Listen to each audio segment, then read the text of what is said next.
So hello everybody. I hope each and everybody is really doing great. Now, I would love to continue with with our lesson.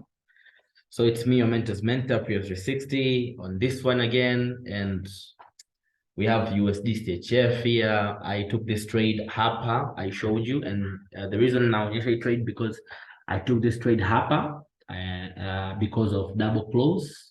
This we had low, we had high, kaondoka. Lakini pia I moved out of this trade also because of double close.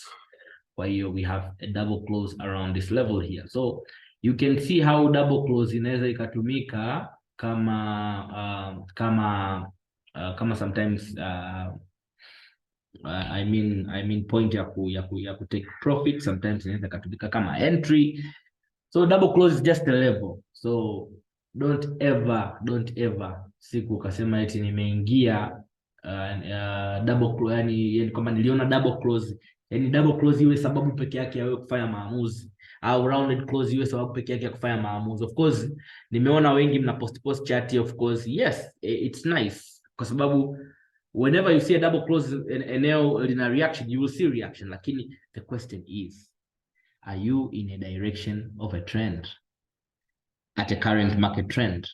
Now, the another question is, when you're trading, are you really knowing wapi unaenda na wapi utatoka? Because that is one of the most essential thing kwenye market ukifanya. So this is my trade, and this is how I framed it. I framed it mpaka hapa, lakini nilitoka mapema katika hii zone hapa, and I have reasons to do that. Mona. So I framed nipate almost kama pips 100 kama 51, lakini nimetoka almost early, yani almost kama tofauti hapa ni pips chache sana, almost kama pips 10 tu. Mona, sijatokea huku juu nikaweka take profit hapa kutokana na lower time frame. So simple, the reason I get in ilikuwa ni kutokana na double close, na ndio kitu ambacho nilichoka ndani kuonyeshe, lakini sababu pia ilionisababisha nitoke, target yangu ilikuwa pia katika double close, eneo ambalo ukiliangalia katika daily time frame, of course ni eneo ambalo tunasema ni reactive area ambayo tunaona tuna thrust up, tunaona tuna thrust down, lakini ukiangalia pia eneo lote kuanzia hapa, you see unaona kiendo hazifungi huko above. Ukiangalia katika ile eneo hilo hapo, because this pair is still in a downtrend, kwa hatuwezi tukasema kwamba tumepata confirmation yoyote ya kufanya. Kwa this was my counter trend trade, and it is my best trade of the week. Mona, this one, okay, yes. Kwa hiyo I think now naanza ku understand how to deal with this level, na jinsi ya ku sometimes also jinsi ya ku trade ukiwa unaangalia hadi kwa kufuata market structure, kwa sababu forex is not about placing your order and then waiting. Okay, you have to know where you are moving out. Na hapa mfano mwingine I had a trade hii hapa, ilikuwa ni achana na hii naisubiria huku baadaye, lakini I had this trade ya kuseli hapa NZD card. Okay, I had trade ya kuseli NZD card, this was the trade. Okay, so this was the level ambayo ndio ilikuwa level ambayo I can see a lot of trade, yani I mean market ilikuwa ikifika hapa, you can see reactions, you can see ikifika hapa inafanya double close, manake hii ni level nzuri. So I took my entry here, if you remember. And where is the profit? Where is the take profit? Take profit, it has to be here, because hapa ndipo ambapo market inatengeneza new low. So market ikifika hapa, this is the point where you are taking your profit, and the reason is because you don't know if the market is going to make a new low au the market is not going to make a new low. Kwa hiyo ukiwa una trade kwa assume, yani ukiwa umekaa umekaa sokoni ukiwa una assume kwamba this is gonna be bullish, this is gonna be bearish, au hii itavunja hapo, hii haitovunja hapo, huwezi kuassume. You are putting yourself into a risk. Umeona, you are putting yourself into a risk ambayo probably you cannot manage that risk. Okay, so you have to trade structure to structure. Now my strategy is saying that kwamba mimi I'm just trading structure to structure. So manake this was one of my another trade this week. Umeona, na hii ilikuwa ni 50 pips, ilikuwa ni 50 pips tu. kwa kuriski hapa high ambayo ilikuwa ni pips 10. So that is 1:5. So pips 50 umeriski pips 10, 1:5, very nice trade, very nice risk to reward. There is maybe possibility of this going maybe huku chini, lakini this was the perfect point for you to take a profit. Okay. Trade nyingine ambayo I took this week ilikuwa ni USD card. I remember USD card. Yes, USD card nilibuy around this level here, lakini I moved out the moment price failed to create a new high.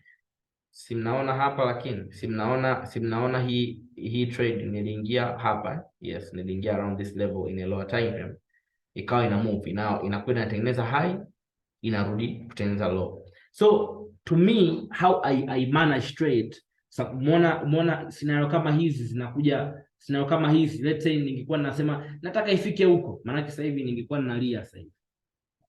So probably yes, market itafika huko, lakini labda baada ya kufiatua hii low, then maybe market ndio ianze na safari ya kwenda huko juu, ambao maybe itakuta wewe you are very too late. Na this is news, umeona news siku zote yenyewe inafunguka kokote kule kutokana na data zitakavyokuwa zinani, lakini what is happening is that price action will still be price action, and price action haitovunjwa. Umeona, price action haitokuwa violated. Kama sio katika hiyo time frame unaangalia, basi price action ya time frame kubwa itakuwa maintained, kwa sababu kwa ukiangalia time frame kubwa this was bearish and hakuna price ambayo hamna structure ambayo imeharibika. Ni kwamba hii ilikuwa ndio impasse imerudi hivi, so tumepata, ilikuwa ni retracement, so tumepata impasse. Kwa kitendo cha kushindwa kufunga hapa, tukipata lower time frame change of structure hapa, we can say kama tunaweza tukabai, labda tutakuja katika hayo maeneo ambayo tunataka kufika. Lakini so far kitendo cha kufanya trade management, kitendo ambacho price ilichokifanya cha hapa, price kuja katika hii swing point hapa na kushindwa kufunga above hii point hapa, basi yani nikiwa nafanya trade management, mimi what I'm looking forward sana ni kuangalia, is price closing above previous high. Kwa mimi nikionaga price ina close above previous high kuanzia katika time frame ya 1 hour, then I will still hold that trade. Kama price haitofanya hivyo, then I won't be on the trade. Why? Because I won't be on the trade kwa sababu trade itakuwa inanipa mimi mashaka. Umeona? Trade itanipa mashaka. Umeona? Sasa na hapa mfano mwingine wa market structure katika GBP USD. So we are seeing this movement, lakini a lot of us tunaweza tukashangaa like inakuaje, yani like movement inakuaje? Umeona?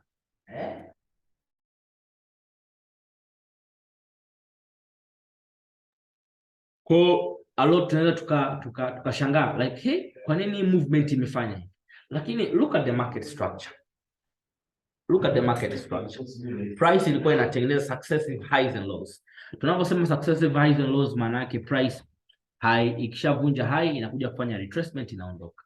Tulikuwa na hii point of interest ambayo ilikuwa kwenye time frame ya 4 hour, as we can see. For example, umeona hapa ambapo price ilivunja hapa chini, and then our invalidation, maana yake ni hii movement ambapo imeanzia, maana ilikuwa imerudi nyuma. Of this was our invalidation, si ndio?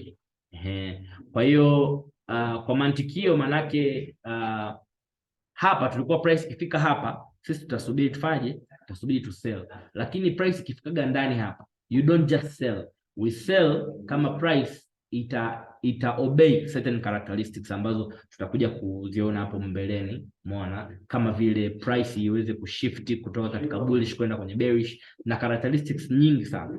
Sasa ukija kuangalia tu simply hapa GBP USD kwa kutumia price action, GBP USD didn't break a structure. It was maintaining the bullish structure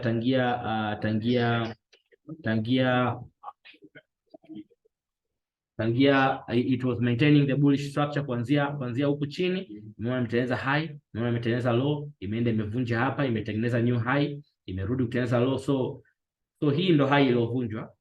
For everything else inachorudi huku ni retracement. So price imerudi huku, then price imeenda kutengeneza new high, as you can see hapa. Price imeenda kutengeneza new high. So if price imetengeneza new high, what is our point of invalidation? This one, umeona, this is our point of invalidation. Ngoja niweke na hii kasa ili muone vizuri. Kwa market price ilivyokuja imefanya vyote, lakini haijafunga below the nini, haijafunga below the invalidation, manake it is still valid to be called as a bullish. Okay, so that's why we are seeing what we are seeing right now. Price is super bullish, price is bullish, is going somewhere huko kumalizia bullish trend, kwa sababu tulikuwa bado hatujamaliza bullish. So this is what is happening, structure always being maintained. Okay, so that's what I wanted. Nilikuwa nasubiri news itokee hapa ili niwaelekeze muone how can you be saved with the price action. So kama price action ya hivi, for example, kama hapa mimi I don't have any trades kwenye hii news hapa, kwenye nini, kwa mfano hii movement yote, I don't have any of this movement. The reason why is because so far price kwenye 4 hour il break below hapa, so mimi I was waiting for the criteria hapa zitiki, price iweze ikafanyaje, iweze ikafanya labda lower time frame structure hapo ya kufanya vitu vinavyofanya ili nipaje ni mseli GBP USD, lakini I don't get those criteria, umeona, because I was focusing on the lower time frame. Lakini maybe if kama ningeangalia on the higher time frame ningeweza kupata jibu zuri zaidi. Na of course there is a best answer in the higher time frame, ni vile tu jakana kuconcentrate katika higher time frame. Nikija kuwafundisha masuala ya higher time frame, highs and lows, na nikija kuzungumza sana habari za opening prices na mambo ya trend na nini, mtakuja kunielewa. This was the very perfect buy, sababu this was the, nasema it was the point ambayo ilikuwa ina maintain this was the point ambayo ilikuwa ina maintain trend, kwa sababu ukizungumza bullish trend iliishia hapa, so bearish trend ilianzia hapa.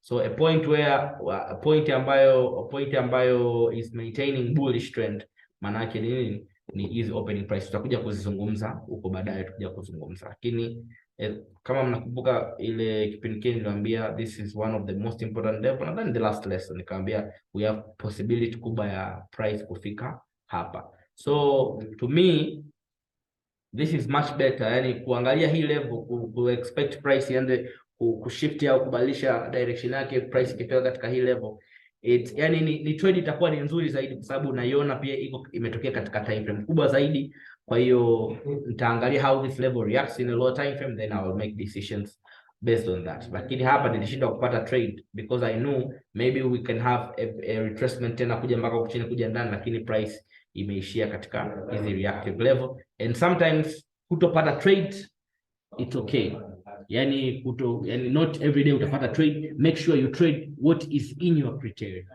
umeona. So so far so good, umeona. So nimekusanya pips kwenye USD CHF wiki, nimekusanya pips kwenye NZD card, nimekusanya pia pips kwenye kwenye USD card, NZD card and USD CHF in this week. And then kuna Euro USD. Euro USD ilinipiga stop loss.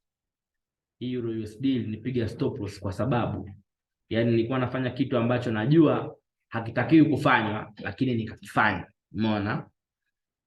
Yeah, sometimes we take risks, lakini hii ndio yani stop loss ambayo imenitandika wiki hii ilikuwa ni hii. Na the reason ilikuwa ni daily time frame, it was too good to go down. Yani daily time frame, simnaona ile jana ambapo price imeswipe hapa juu na imeshindwa kufunga above specific swing point, na hii hapa jinsi ambavyo imeshindwa kufunga, nikajua maybe we might get a retracement, of course. Na tulipata retracement actually kwenye lower time frame, lakini hii hapa ndo trade pekee ambao nilidumbukia na imenipiga stop loss. Na stop loss yenyewe unafikiri na pips nyingi, basi umeona nilikuwa nimeingia hapa katika hii level hapa, umeona, ambayo price nilikuwa nimeona, sababu nilikuwa nasubiri price at least iweze kubadilisha direction, umeona. Lakini yani nikasahau, yani nilisahau, nilikuwa nimetake advantage of internal structures, which is very risky. Yani, I'm telling you, sometimes we make mistake ambazo tunajua we are making mistake. For example, hii trade hii nakupa mfano, huu ndo trade ambayo I made a mistake ambayo nilikuwa najua kabisa I am making a mistake, lakini nilikuwa nasema basi sometimes you have to risk it all so that you know kama ikienda imeenda. Sometimes we have that situation. Ilikuwa ni hivi, price ilipokuja huku, price inabidi iweze kubadilisha structure katika time frame zote ili iweze kufanya maamuzi. So ilipofika hapa, hii ilikuwa imetoka kuvunja structure huku ya time frame kubwa tu. Hata ukiangalia katika wanao unaona hii structure imevunjwa. So structure ikishavunjwa, siku zote price ikirudi ndani kutesti, sawa, we have to expect price itengeneze new high. Maana yake mimi inabidi kama kuna entry yote huku ya kubai ya nini au kuna nani zote, inabidi niangalie failure ya price kuswing katika hii point. Lakini sasa mimi nilichokifanya, nilikuwa nimekuja kuangalia, nikasema mbona kama this level looks very good to be true, because kwa hiyo nilichokifanya nikasema bana, kuna imevunjwa hii internal structure, labda price inaweza ikafanya hivyo. Lakini nikakinzana na kitu ambacho I know I'm doing something wrong, lakini I know I'm doing something out of rules, lakini you are taking risks. Na hapa ndio mnapata somo kubwa kwamba swala la trading psychology, how do you position yourself, kwa sababu mpaka imekuja hivi. Zamani ilikuwa nina take risk sana, zamani ilikuwa utakuta yani nikiona tu kidogo hivyo, lakini as you go on, as you improve, kwa makosa yanakuwa yanapungua kidogo. Of course I'm your mentor, lakini sometimes una go against yourself and then unapigwa stop loss. So this was my trade hapa, lakini stop loss yenyewe hata sio kubwa, msifikiri kwamba nilikubwa. No, stop loss ilikuwa ni pips 4 tu, kwa sababu nilikuwa najua tena hapa ndo I was supposed to be kuweka stop loss, lakini mimi stop loss niliweka hapa juu, yani like bana, sio mbaya nikiriski hizo pips, kwa sababu I was waiting for hiyo pressure ya labda CPI ingeweza kufyatua kwenda huko chini, lakini structure zilikuwa zimenikatalia kabisa. Yani there were no way kwamba you are going to sell, yani there were no way. Lakini basi tu sometimes ubishi, umeona, ubishi ukiwa mwingi pia nao ndo vile. So sometimes inatokea, so you have to learn kwamba mambo haya, yani kwamba ukiwa una trading you have to know how to really control yourself. Sometimes you go out of control and then basi yani umekuwa out of control and then unakuta unapata loss ambazo they were not necessary. Mimi naziita unnecessary losses, because zilikuwa ni unnecessary losses.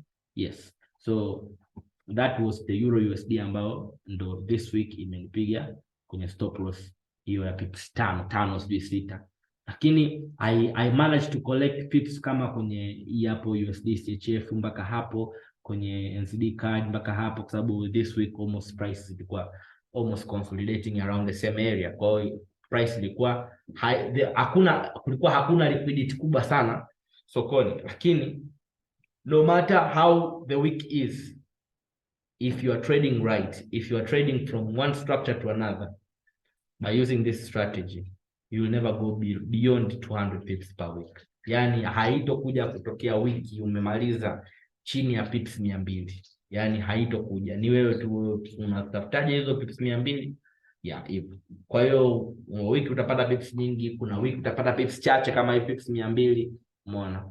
Na kuna wiki unaweza kila ukiplace trade ukiangalia mbona kama mambo yako vizuri, una stay out. So it happens. At the end of the day you have to understand kwamba how did your week end? Did your week end in blue au umepata loss? Ukipata loss, that's bad. Your week always should end in blue, na uondoke umepata kile ambacho umekipata kutokana na lot ile ambao unaitumia. Umeona? So this is the little recap ambao nilikuwa nataka nitumie market structure ku cement kile kitu ambacho tayari nimeshawafundisha, kwa sababu leo tuna lesson ndogo sana. Sasa katika hizi level tunavyosema hizi level ambazo tulikuwa tunazizungumzia juzi, nilizungumza kuhusiana na level ambazo ziko very active, level ambao unakuta kuna weak rejection, unakuta kuna momentum candle ambao una momentum pass, au sehemu ambapo utakuta market is consolidated around that level. Tunasema hizo ndo zinakuwa essential level. Sasa mark my words kwamba now we don't talk about direction. Tukizungumza direction ya soko ndo point ambapo tutapata sasa picha nzima, yani kwamba hii hapa unaitafuta, yani hii level ipo katika direction gani, na je hii level itanipeleka au haitonipeleka, tukizungumza katika kipengele cha direction. Lakini so far we are not hatuzungumzi kuhusiana na kipengele cha direction, so let us stick kwenye nini, let us stick kwenye criteria kwanza. Baadaye tukizungumza direction tutakuja kufanya combination, then tutakuja. So kuna level nyingine ambazo zinakuwa zinatengenezwa. Kwa hiyo hii inakuwa ni kama continuation ya ile kipindi kilichopita. Kwa hiyo kuna level fulani utakuta imekutengenezea price, imetengeneza highs lows, high imefika, imetengeneza level, umeona, imetengeneza momentum candle juu, ikatengeneza momentum candle chini, umeona, then ikaanza kuondoka. Maybe wewe umeangalia tu level iko ni 15 minutes, wengine naona mnaangalia hata kwa 30 minutes, any time frame, sawa, lakini that's not how we are doing it, umeona. Na these are reaction level. Price ikifika hapa lazima ireact, hata kama direction yake sio huku, lakini lazima itakupa reaction kidogo, sawa. Lakini kama hii price hii sio direction yake, manake hizi lower time frame reaction levels tutazitumia kama continuation level, sawa. So hiyo double close, hiyo rounded close, umeona, ikiwa katika direction ambayo sio, inatumika kama continuation entry. So let's say kwa mfano price katika time frame kubwa umeona imetengeneza trend, imetengeneza high, imevunja hapa katika daily time frame, na price imerudi humu ndani. So price ikirudi ndani hapa imevunja structure labda hapa, maintain hapa invalidation, haijavunja, imetengeneza level hapa nzuri, hii level imetestiwa, hii level imetest, price kaanza kuondoka, itaanza high low high low high low high low high, sawa. Katika time frame kubwa unajua kabisa hii ngoma ilikuwa inafanya retracement, so what we are looking forward is to see this price coming to this level, sawa. So sometimes price ina kuvunjia structure, internal structure, na ndo yale makosa ambayo nimeyafanya pale kwenye euro USD. So you have to understand, sometimes price iko katika internal structure, inakuvunjia structure na haijafika katika hii hapa price highs, haijafika hapa, na unajua this price has to reach katika this level, sawa. So price inakuja kutest hii hapa, inakutengenezea level, yani katikati ya trend, umeona,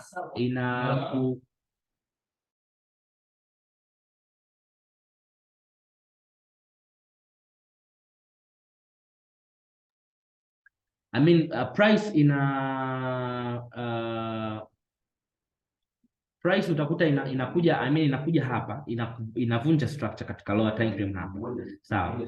Then inakuonyesha hapo, ukipaview katika lower time frame unaona mbona kama kuna level imetengenezwa na price imevunja structure na nini, itakuja katika hii level nzuri, unachukua entry katika hii level nzuri, and then price inakuja haitengenezi new low hapa, inaendelea na kufanya na movement. So wewe ulikuwa unajua hii ndio level ambayo ni ya kuseli moja kwa moja, lakini price yenyewe inakuja huku kushindwa kutengeneza new low hapa. Or you can take advantage of this kama ni intraday, labda unaweza ukatrade kama hapa kuna pips zako nzuri nyingi, unaweza ukachukua advantage ya hii mpaka hapo ukaondoka ukaacha.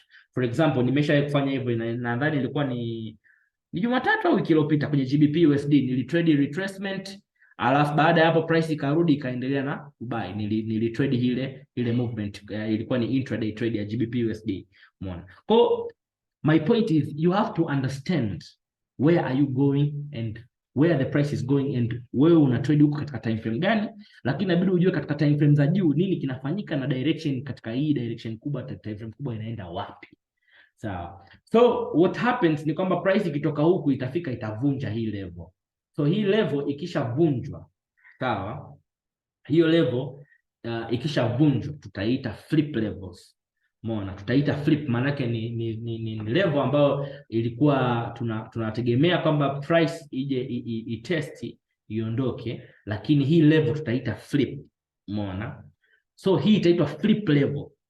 Sasa kumbuka kuna kitu tutakisoma next lessons kinaitwa zone flip. Hii ni tofauti na flip level. Sawa? This is the level, na nimewafundisha characteristics of level. So hii level, kama price ikija ikivunja hii level, ikaja ikafunga above hii point, hii previous high, maana price itakuja kufanya retracement. Hii level inaweza ikatumika kama imekuwa flipped, maana zamani ilikuwa ina react kwenye kama resistance, lakini sasa hivi inaweza ikawa flipped ikawa kama support kwa ajili ya kuendeleza nini, movement. Kwa hizi ndo levels ambazo tunazitumia kupata continuations. Kwa utakuta ndio ile mtu umedumbukia huko chini, lakini hapa katikati unaendelea kuongeza orders na vitu kama hivi. Sehemu ambapo tunaongeza orders mara nyingi ndo inakuwa ina characteristics ya flip levels most of the time. So that is what I wanted to explain to you as a continuation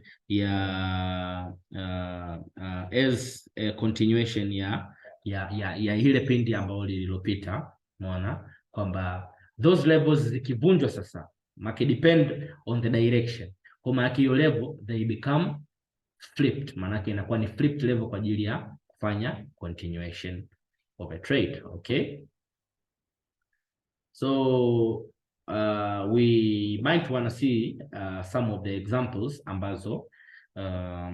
ambazo hizo level zinaonekana. So I'll show you some of the example ambayo hizo tunaweza tukaona hizo flipped levels. Okay, I'll show you some of those examples. So kwa mfano tunakuja kuona let's see tafauti ambazo nilizitradigi ambazo ninakumbuka kabisa, yani hii hapa siwezi nikasahau, yani nilipiga pesa. One of the level ilikuwa ni hii hapa.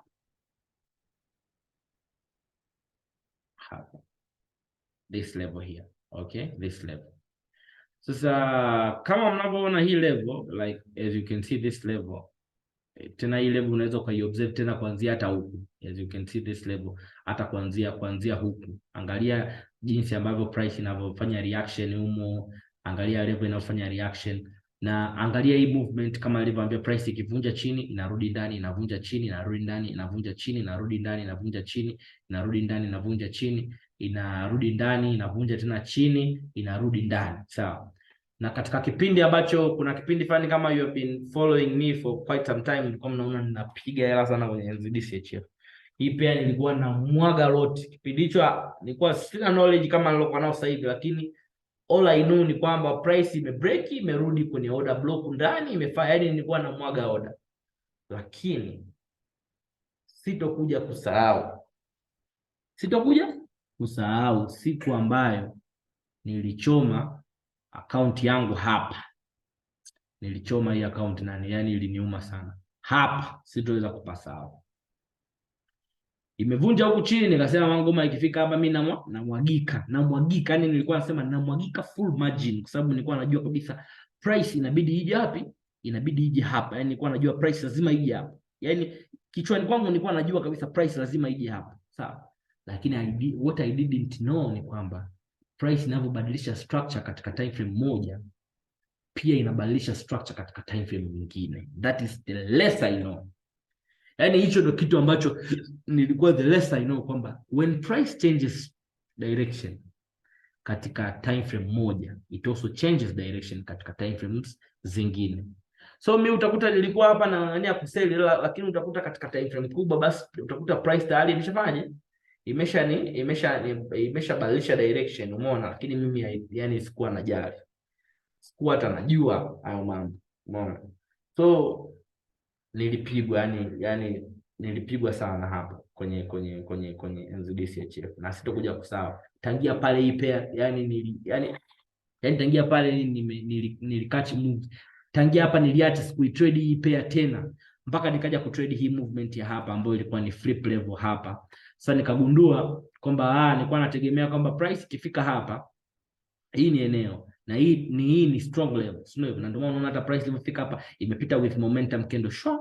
Sawa? So price ilivyokuja ikatengeneza new low hapa, ilipokuwa inakuja kurudi nikajua kabisa this will be a continuation, na nikachukua hiyo trade hapa, na nakumbuka nilihold mpaka ilipofika hapa. So this is one of the level ambayo imekuwa flipped. Okay, so we can call this a flip level, sio zone, a flip level. Ni level ambayo ina characteristics zote, lakini kwa sababu tu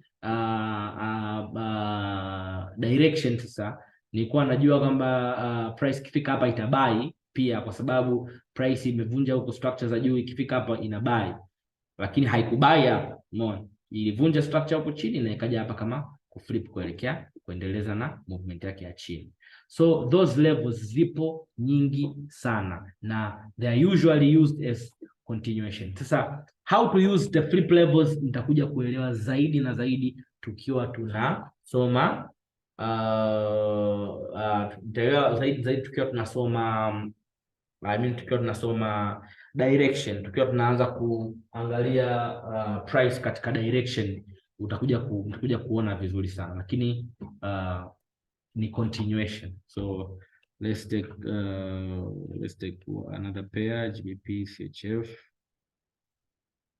Another pair ilikuwa ni hii hapa, GBP CHF. GBP CHF na yenyewe ilikuwa ni katika weekly time frame nadhani. Yes, weekly, yes. This was the weekly time frame. Yes, this one. This one also. This was a very very nice trade. Na I caught this trade na ndio maana ni rahisi hata kukumbuka kwamba we had a level, tulikuwa tuna level hapa, price imetengeneza, imefika hapa, ina react, ime thrust down, ime thrust up, imekuja tena weak rejection, ika thrust na down, lakini ikaja kuvunja sasa huko chini. Okay, ilipovunja huko chini maana yake price imevunja huko chini. Maana inavyoleta retracement, maana yake this can be a level kwa ajili ya kupeleka market chini. Na as per external and internal liquidity, yani ilikuwa inaonekana sell mpaka huko, kwa sababu hiyo yote ilikuwa buy. Baada ya hapo tukaja ikaja imevunja juu, lakini tukaja kuvunja sell, tukaja pia kuconfirm, yani tukaja kuconfirm hiyo trend market tumevunja trend, tukaconfirm na kwamba hiyo ni bearish. Okay, tutakuja kuona huko mambo ya trend change na trend confirmation tutakuja kuona, lakini this was very nice. So mtu ulikuwa unaweza ukatafuta bearish trades. Nimetafuta bearish trades nyingi sana katika GBP/CH, nimetrade kwa sababu nilikuwa nimeona kwamba I'm working on a certain range. Okay, so yeah, that is how price inakuwa inafanya. So that is the flip level, kwenye flip level. So if you go to the market, different pairs, there is a lot of flip levels. Mona, there is a lot of flip levels. You just need to open your eyes na kwenda kuangalia, na ni mara nyingi zinatumika kwa ajili ya continuation. Sasa tutaona ukiwa una trade, ukiwa unatafuta hivi, hata nyinyi mkienda kutafuta mtaona kama mbona kama hizi levels hazionekani, lakini mkianza kutrade sasa, una trade ndio utaanza kuziona vizuri sasa hizo level, kwa sababu they will be visible na they are mostly visible katika lower time frame. Hizi levels maana sometimes katika lower time frame price inaonekana kama inataka kufanya maamuzi fani hivi ya kubadili, inataka kama kubadili maamuzi, lakini at the end of the day price inaendelea ku trend katika katika ile trend yake ambayo ilikuwa inafanya, iliyokuwa ina trend. So sometimes iko hivyo. Hata ukiangalia hapa katika hii pair, katika hii GBP USD, you can find a lot of hizo flipped levels. Okay, yes. So let's say kwa mfano level kama hii, umeona level kama hii, ukiangalia hii level, ukiangalia no, not this one, we can say this one.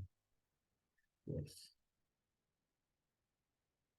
Okay, hapa high, low, price imeenda kutengeneza high, narudi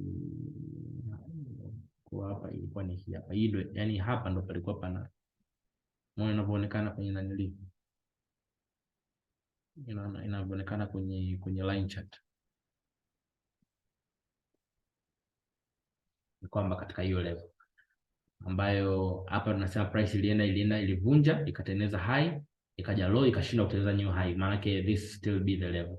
Kwa ukiangalia hii level, jinsi ambavyo price baada ya kuvunja above, umeona jinsi ambavyo price imekuja around that level na price imeendelea kubuy. So ni ni hizo level hapo. Umeona, you can look at a lot of levels ambazo price ilifanya hivyo, lakini umeona kama hii level price ilikuwa katika bullish scenario, sawa. Imeenda imevunja juu, imerudi ndani ya level, ikaja tena ikavunja tena level, ikarudi tena ndani ya level. Umeona, baada ya hapo ikarudi tena ndani, kwa sababu major trend ilikuwa ni bullish, manake hii level ikareact inafanya na kuendelea kufanya continuation. So there is a lot we need to look at the price. Umeona, lakini cha msingi ni kufanya kufanya backtesting, kuona hizo sasa hizo criteria nyingi sana. If you go to the lower time frame utaona nyingi sana, lakini especially zinaonekana katika lower time frame, ndo zinaonekana vizuri zaidi. So you have to understand hizo levels. Nyingine hii hapa, umeona kuna hii level hapa, this level here, as you can see price itaanza high, ikaja ikavunja hii level, ikarudi ndani ya level, lakini ikavunja, ikatest hii level, ikaondoka. Sawa, ikatest hii level, ikaondoka. Baadaye sasa tukija kuzungumza kuhusiana na retests, hivi ngoja niangalie hapa ni kipengele gani cha retests. Ni hapa.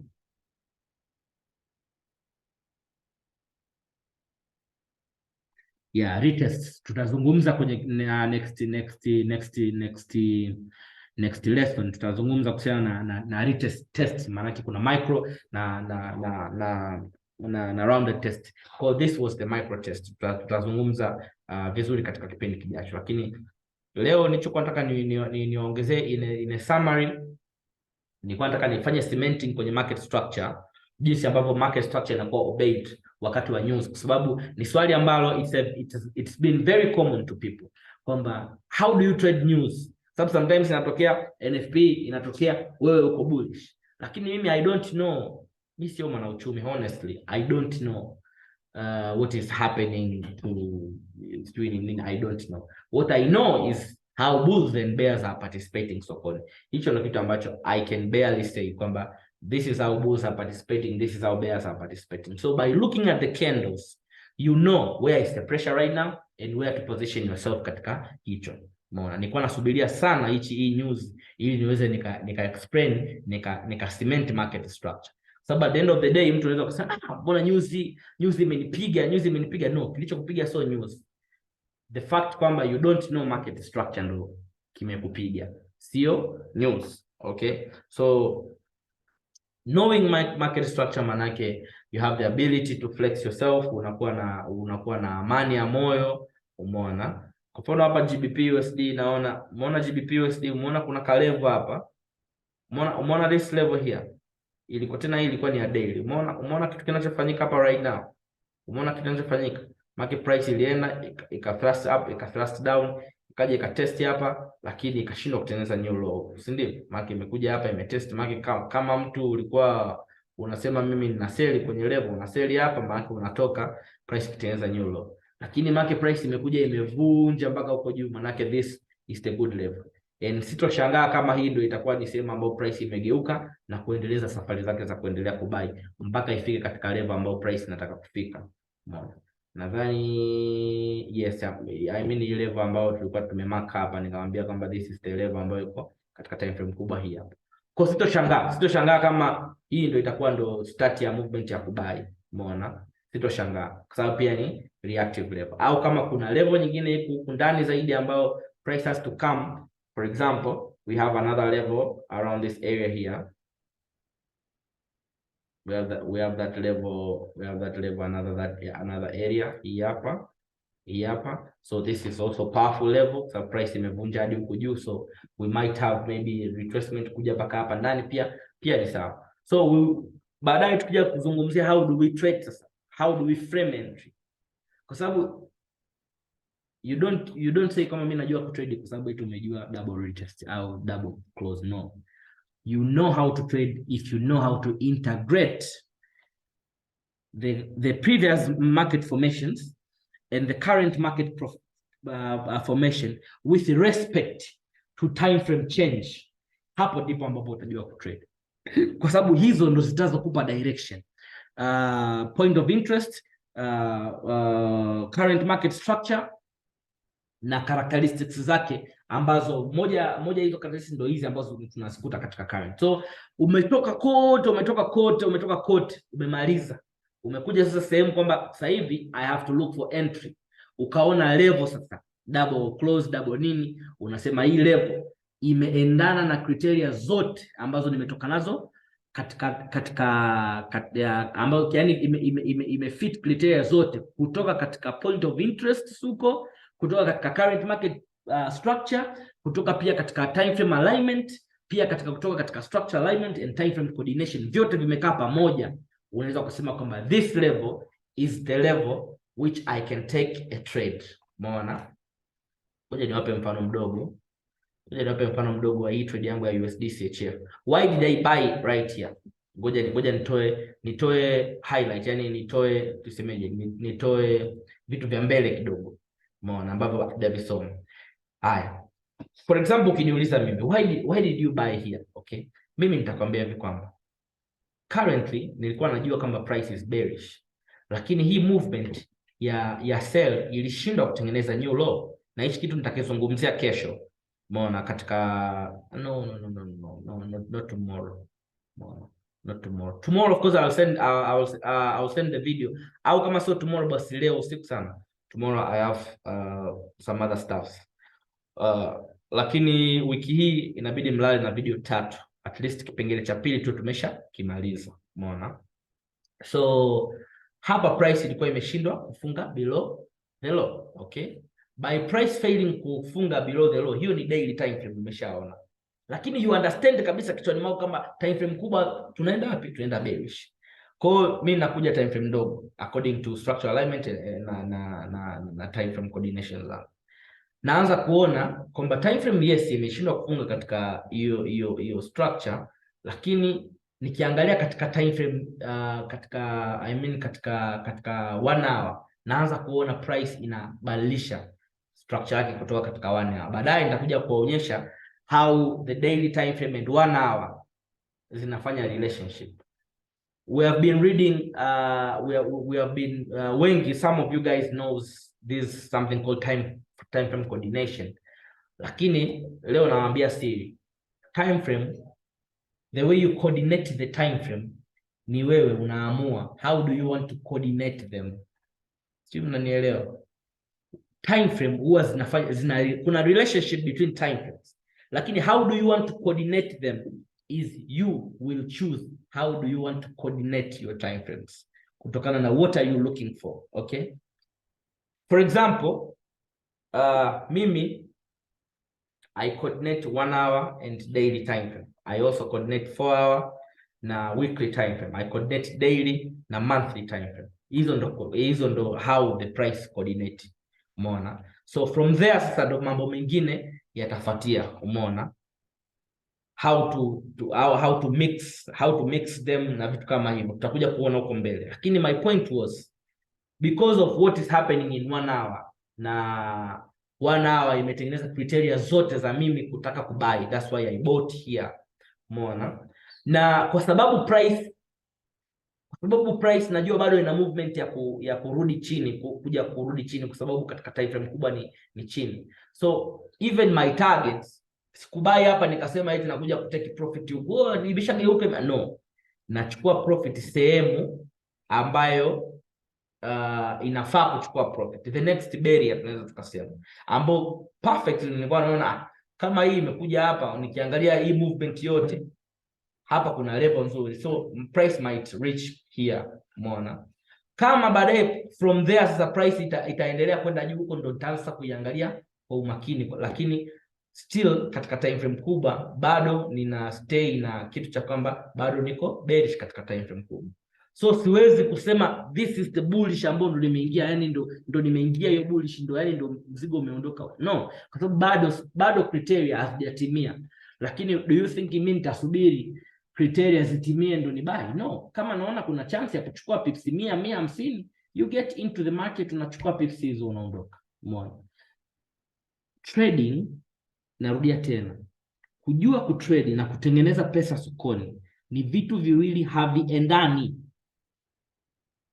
yani ni kwa herufi kubwa, haviendani. That's why you see a lot of charts on Instagram, lakini at the same time somebody anakwambia sina maisha. Kumwangalia mtu IG yake account yangu imejaa snipers, imejaa nini. Au let me ask you guys a very small question. Wewe unafikiri kwa nini wazungu wengi they look successful in trading, na ukiangalia performance yao sio hata nzuri? Hivi niambie account gani ya mzungu ambao umeenda kwa mzungu ukakuta labda amehold mapips mengi? Wapo, sikatai kwamba hawapo, wapo, mimi nawajua. Kwa mfano kuna Mwarabu huyo Raja Changaizi, yeye ana risk pips 200, anataka kuchukua pips book, yani yeye ni swing trader, yeye anaga shida, yeye akichukua level ya monthly ndio anatumia hizo, anaga shida na hela anayo. Sawa, kuna watu wanafanya swinging kama hivyo, ndio fresh, lakini kwangu mimi hapa, mimi sasa nazungumza, mimi nawafundisha kila kitu. So you will choose to swing, kukaa kwenye chati. Yani for example, let's say unatoka hapa. Unajua kitu cha ajabu mimi kinachonishangaza about kuswing, yani about swing trade. Swing trade ni nzuri, lakini mimi natumia kama ya kuframe trade yangu. Kwa mfano ile trade ambayo nimeswing ya Audi USD, ndio ni vizuri kuswing, lakini katikati hapa you can do something, kwa sababu leo hii ukitoka hapa mpaka hapa ni pipsi labda 700, sawa, lakini mimi naweza nikatoka nikaenda pipsi 100 juu, nikarudi chini pipsi 70, umeona, nikabai tena labda nikaenda pipsi ngapi, nikarudi chini pipsi ngapi, nikaenda hapa pipsi ngapi, nikarudi pipsi ngapi, nikaenda pipsi ngapi, nikaenda pipsi ngapi, nikafika mpaka hapa nika close, nikahesabu hela ambayo nimepata kwenye hii movement ya kutoka mpaka hapa ni nyingi kuliko mtu aliyofungua position hapa na kutaka kufunga hapa. So what am I trying to say? It's okay, you may also separate your accounts kwenye maybe na swing to au nafanya structure to structure trading. Sababu I actually don't call it day trading, naita structure to structure trading. Manake if you're trading katika this structure, price if it makes a new high, ikafunga above, you can close it. You can close the trade and wait for another retracement. Either trade hii movement au usubiri uje trade nyingine ya kubai. Umeona? Because you'll be taking a lot of pips kuliko kuacha price inavyoenda vup itaenda pips 500, lakini ukienda katika zigzag hapa tuna pips nyingi sana ambazo we can take advantage of. Okay? Pale ambapo still position yako ya huko chini bado ipo. Sasa katika akaunti moja kusema ubai na kusell ni kitu ambacho mimi naona ni kitu cha ajabu sana. Unaonaga if you have maybe 2 accounts, this is the swing, hii na swing labda katika trends za monthly au katika trends za weekly. Hii hapa mimi ninafanya structure trading. Bana ngoma mimi ikinipa entry nikiona ina pips kuanzia 50 kwenda juu na risk yake ni nzuri, 1/4 1/5 nachukua. Tutazungumza hayo mbele huko, lakini kipindi nawafundisha hizi criteria lazima nikazie, kwa sababu at the end of the day utakuta mtu anajua kila kitu, lakini at the end of the day not profitable. You start to ask yourself like, what is happening? Mbona you know everything? Yaani utakuta mtu anafikiri, sasa kuna muda inafika kipindi unakuwa unawaza kwamba mentor hajakupa vitu vingi vya kukufanya wewe ufanikiwe. You keep going to kwenda kutafuta mentor mwingine aende kufanye akupatie vitu, yani unafikiri labda yule mentor kuna vitu ananificha yule, umeona, ngoja ni yani unakuwa unarukaruka. Na ni kwa sababu maybe most of mentors they don't tell the truth kwamba kwenye kutrade you will find kwamba what makes you money is the short term trades, umeona, au intradays, because unaweza kuswing ni umeplace trade leo, unaenda kuifunga baada ya wiki 3 labda baada ya mwezi. Lakini if you're going 50 pips, ukifunga baada ya wiki 3, baada ya mwezi, baada ya miezi hata 2, umeenda sana pips book jelo. Lakini hebu imagine ndani ya hiyo miezi 2 unakusanya pips 100 labda kwa siku, umeenda pips 50 pair fulani, umeenda umerudi kwa pips kwa siku pair inaweza kukupa pips 50 juu, pips 50 chini. Kwa taking advantage of structure trading, that is what mimi binafsi na asisitiza pia. Why? Because that is what I do, and that is what makes me profitable. structure trading, na naona ni rahisi sana kwa sababu unakuwa ufungi ndoa na chart. Umeona, sababu ukifunga ndoa na chart, let's say swinging is good. Of course I have one of my very friend is swinging. Of course siku moja nitamwalika, of course anaweza akatoa vitu vitatu kwenye swing, lakini what I see, yani swing takes a lot of emotions. Imeenda hapo umepata labda dola 500, inarudi mpaka dola 120, sijui inaenda dola 700, inarudi tena hadi kwenye dola sijui 100 na jamani, yani unaona hela afu unaona tena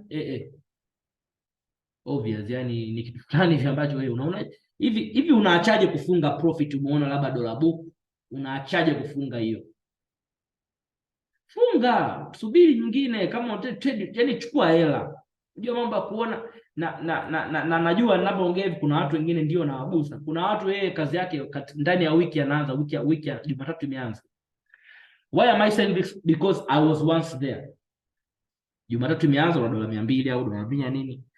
Umeanza kufukuzana na chart.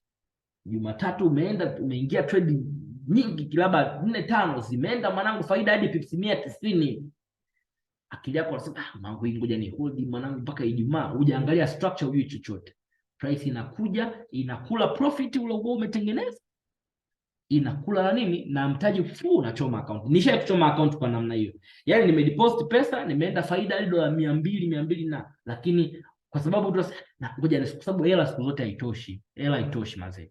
Yani ukifika dola 200 profit unatamani ifike 500 nifunge, ifike 100 ngapi, inakuja news hata ukuona ukuzingatia huku nini, inakuja inakuswampa, inakumaliza kila kitu. Baada hapo unachukia hata MT4 yenyewe. So I want you guys to be structure to structure trading. Labda na hapa mfano. Kwa mfano let's say meona hii movement ya USD CHF.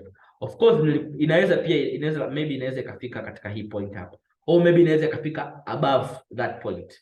Sawa, lakini hebu imagine mtu umetoka hapa mpaka hapa na ni wiki ndio inaenda kusha, ni Alhamisi, kuna pips 150. Hivi kwa nini usichukue pips ya 150? Ila ukisema ni hold hapo, manake what kitu gani kingetokea? Kitu ambacho kimetokea manake ingeshuka pips 90 chini, 100 chini. Kwa manake wewe ulikuwa umefika mpaka pips 150, then price imeshuka mpaka pips 90. Maana kama ulikuwa umetumia zile kama ulikuwa umetumia lot ya moja, maana umetengeneza dola 1500 alafu imeshuka mpaka dola 100. Yani man, to me it doesn't make sense. Sijui wenzangu, sababu unajua watu wako tofauti. To me it doesn't make sense. Take that cash out of the market. Yani trade structure bana, ikifika hapa nitachomoka kwa sababu ya 1 2 3 ndio bei. Take that cash and find another opportunity. Market ina mzunguko wa trillion 7 point ngapi kwa siku. A lot of cash in the market. You can take all the money. Lakini if one of, I don't know sijui nani alisema, compounding is the 8th wonder of the world. Everybody who is successful in Forex anafanya compounding. Personally, for example, labda in a week utakuta wiki ya kwanza umetengeneza dola 800, dola 900, dola buku. Wiki imekuwa nzuri, sometimes unaweza kutengeneza dola buku je labda hadi dola 2000. Umeona? Inategemea na wiki na lot ulizozitumia. Umeona? Kuna wiki utatengeneza dola 300. Lakini kitu ambacho inabidi ukizingatia ni kwamba usilale wiki bila kutengeneza hela kutokana na mtaji wako. Lakini usilale wiki bila, usilale na loss ndani ya wiki. Unaweza leo ukapata loss, lakini wiki ukiweka pale kwenye weekly usilale na loss, inarudisha sana nyuma. Sawa? So inaweza katokea hivyo in a month, for example, kwa kijana wa Kitanzania, let's say tunatengeneza tu hata dola 250 kwa wiki. In a month tukiwa tunatengeneza only $1,000 kwa mwezi, huo ni milioni 2 una upuuzi. Maza hivi naye analipwa milioni 2 bana, kama sio ukiwa na masters. Lakini kwa nini mtu usiwe na discipline ya kuweza kufanya hiyo compounding kwa mwezi, uone kama mimi nipo sawa sawa na mtu ambaye ana masters au ana nini na mshahara wake milioni 2. Lakini you have one advantage. The advantage that you have ni kwamba you can withdraw 20% of your profit in a month au 25%, and then ukaongeza lot size. Manake what you'll be making this month with the same amount of pips is actually different now what you're going to be making next month, kwa sababu you're going to be using a different lot size, and that's how you grow as a trader. Nimeongea sana in this session because nimeona some of you mmeanza kunogewa kwa trading na vitu kama hivyo. That's good, lakini make sure you know what you are doing.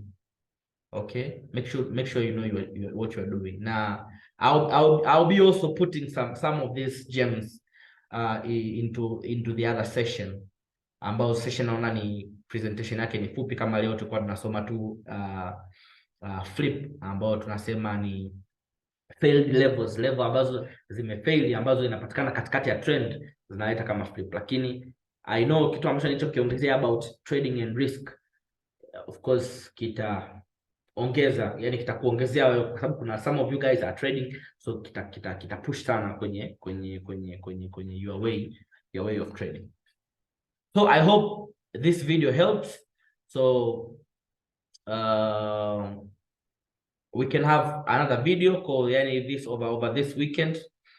I won't be available na yani over this weekend mpaka next week I won't be available. So hakutakuwa na session this weekend. I have some stuff to do on weekend. So I'm giving you another video as a continuation ya this video, ili tuweze tukamaliza segment ya pili ya jinsi ya how price engineers the liquidity. Then from next week sasa, hapo ndio forex ilipo, ambapo tutakuwa tunadili na mambo ya alignment na time frame coordination. Maana tutakuwa tunadili na masuala mazima ya direction. Hapo sasa ndo ambapo ndo mtaona kwamba sasa hivi si mna fly double close nimeiona fresh. From next week hapo ndo utapoanza kuchanganyikiwa. So from next week make sure mnaandaa ubongo vizuri. It's gonna be fun. So see you on the next session.